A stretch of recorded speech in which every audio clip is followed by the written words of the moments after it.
Ayan mga kaidol, nandito na naman tayo sa Barangay Uno, kung saan nakikita niyo yan. Ito ang daanan papuntang Ibayo, doon sa kabilang pangpang, doon sa kabilang ano. Ayan, nakikita niyo.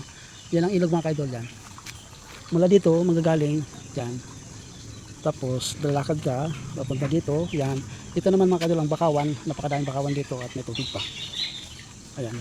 Ngayon, walang pambangka mga kaidol at inaabangan pa ng mga ibang mga pasahero. Ayan, mga kaidol, ayan, dumaan yan doon sa harapan ko at sila ay tatawid sa kabilang pangpang o doon sa puntang Ibayo. Nantabay lang nila mga kaidol yung bangkang parating dahil yung bangka na mula doon sa kabilang pangpang nag-aabang din ng pasahero papunta dito sa Barangay Uno kung saan natatawid sila dito sa yung dinadaanan nyo na at nakikita yung video na yan.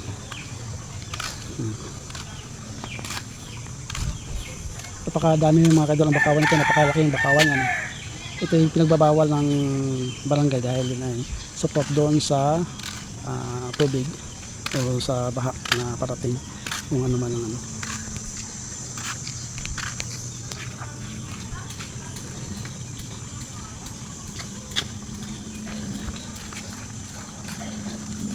Yan mga kaidol, yan.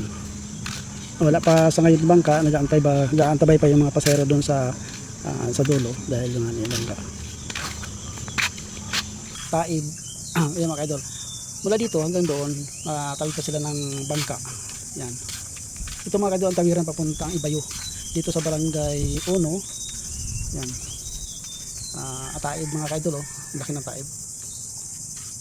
Yan. Pupunta nyo mga kaidol sa dagat. Ito na papunta ng looban, doon sa tulay mismo ng Barangay Gis.